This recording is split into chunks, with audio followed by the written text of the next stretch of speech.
Hello, my name is Harifa Siregar. I'm a PhD student at the Moving Image Studies program, Georgia State University, Atlanta.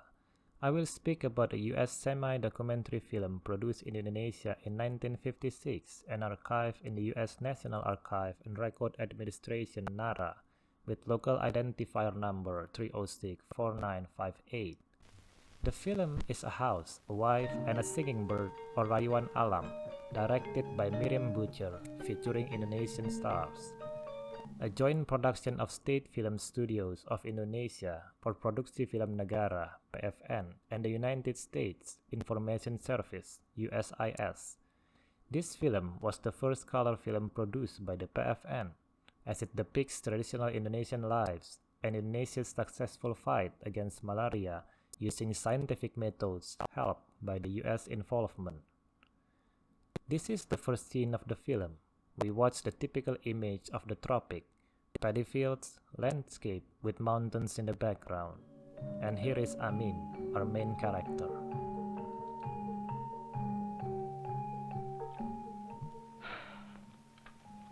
Tea and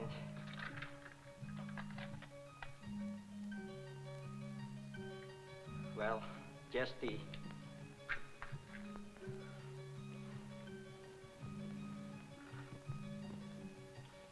Bad day, friend? About the same as usual. When I was a kid, I used to think all I had to do was grow up. Then I'd be happy, be my own boss. Well, I'm my own boss, all right. But not happy? Yeah, you might say that.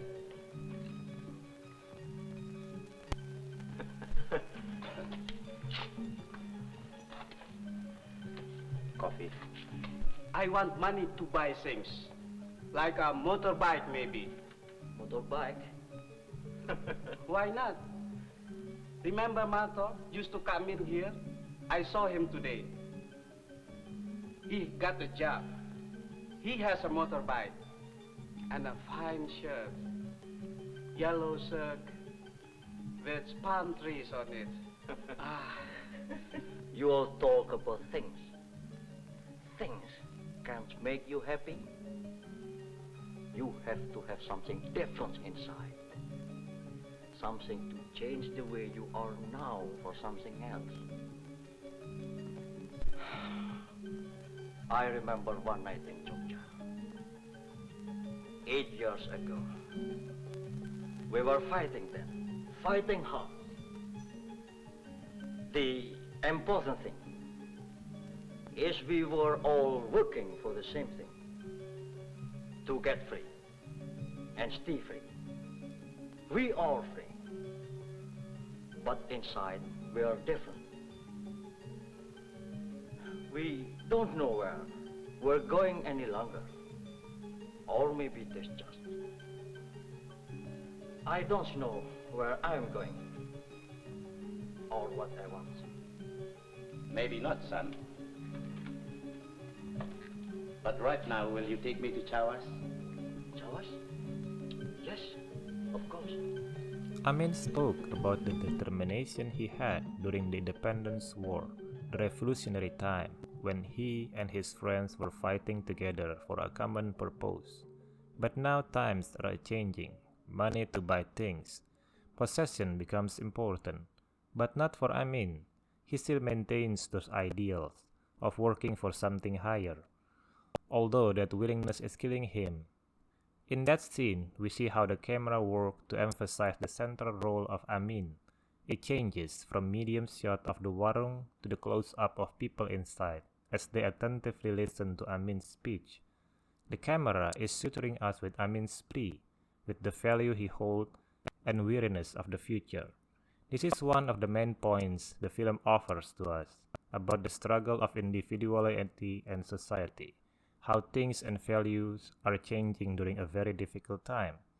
And on their way to Chawas, Pak Haji offers Amin an advice. Listen, my son. When I was very young, there once used to be a saying, to be happy, A man should have a house, a wife, a horse, a knife, and a singing bird.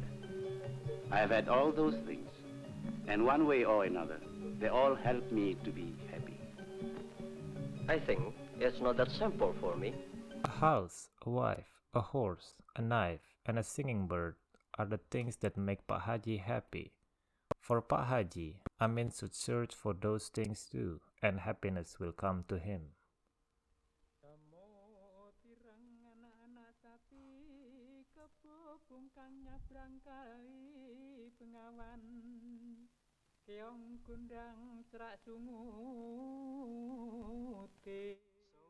These are another shots of life in a desa, a village in Java, Indonesia in the 1950s. That everything are peaceful, simple, and traditional. These multiple exotic images were dedicated to build the knowledge about the background story that later will be revealed by the film. The eradication of malaria. I will not speak more about malaria. It lies outside the limit of this presentation. But through the film narrative and its visual style, the audience will learn many other aspects of life in a young country named Indonesia. There were a struggle of a man whose dream had been shattered by coming of modernity, and his fight for happiness blend with romance. The audience will also introduce to the layers of Indonesian society, the local leader, Pak Lurah, the guardian of conservatism, and the city people, the central government who tries to implement new approaches to solve the problems this country has. This film produced a year after Indonesia, which declared its independence 11 years earlier, successfully organized the first democratic general election in 1955. Democracy is an important keyword to understand the position of this kind of film in Indonesia as well as in larger global constellation. By watching this film, we study the dynamic of Indonesian life, a young country, a post-colonial society that has to find its essence and starting points for years to come. A note should also be made about the type this film is. It is a state film, not a commercial one. This film produced by government, not popular studio. This film was not aiming for commercial success, but as a presentation of government policies, regional and global relationship. A house, a wife, and a singing bird also present the tension in Indonesian social and cultural aspect, a tension of old and new ways of life, a distinction between city and village, progress on one hand and traditionality on the other. But before further explanation, let's hear what Pak Lurah says about the city people.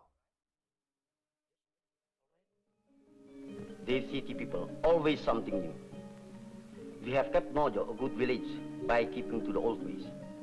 I don't care what other villages plan to do. We are going to keep Mojo the way it is. We have always, and they can have theirs. This is the only time the audience sees a symbol of the US throughout the film, and in the scene follows, we can hear the narrator explain that the Indonesian fight against malaria was enabled by the help of the people of America through ICA, International Cooperation Administration, where the UN also helped and provided the experts to stop the spreading of this ancient disease. We see nothing else that related to the involvement of the US. This film continues to stress the melodramatic point of Amin and his struggle for happiness. However, throughout this kind of presentation, through the smooth insertion of ideology, the audience could detect a greater help that saves Amin's journey for complete happiness, help that came from the outside, from modernity that was reluctantly accepted by his conservative patron, Pak Lurah. In recent years, the research discusses the studies of colonial, state, and non-theatrical films attracting more attention. Films dedicated to education, scientific research, presentation of government programs, or trainings are discussed to see its relevance to contemporary situations. A film like A House, a Wife, and a Singing Bird is also one of the records that survives about the US foreign policies related to education and culture, using moving images medium. The USIS has been the US spearhead in promoting and guarding democracy. Documentary films, such as this one, were produced globally by the USIS to block communist influence during the Cold War. This film serves as the source of information and knowledge about what policies the US have and how it relates to larger political constellations that might have shaped the Indonesian lives, especially in the field of moving image studies. As I highlighted how the film mice and scene, structure, narrative, characters, and visuality emphasize certain elements, values, and forces, they may not be recorded elsewhere, either in written documents or any other kind of archive. This presentation argues that film is a valuable material in the dynamic of Indonesian studies.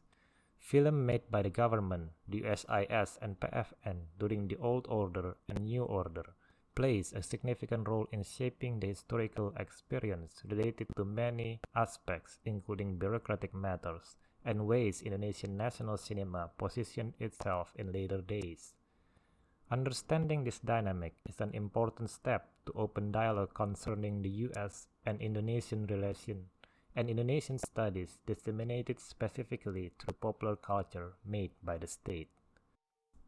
While my presentation combining short clips of the film, since I believe that not many people had the opportunity to watch it with what I argue may not be flawlessly working, and probably we only touch the tip of the iceberg. Still, I hope that what I present here will open the space to see the relevance of state films, or moving images and historical experience of Indonesia. Generally, these kinds of film plays different roles in each stage of Indonesian history: administrative, investment, and trading during the colonial age, imperial propaganda to build pan-Asiatic spirit in the Japanese occupation, diplomatic tools, national identity construction, and self-imagining reflect the ideology of two political administrations during the first 50 years of Indonesia as a modern nation-state. State films are frequently overlooked and considered to be boring, propaganda-related, and unaesthetic.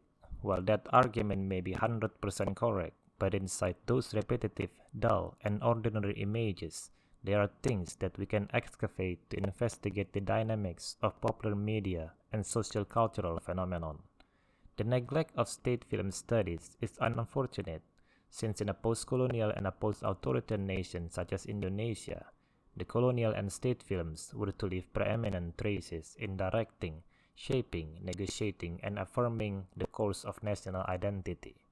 On the other hand, we can also trace how the state films have shaped the scenes of contemporary Indonesian films.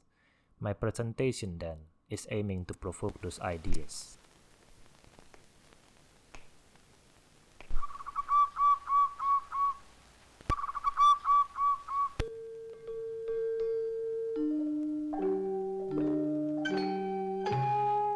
Thank you.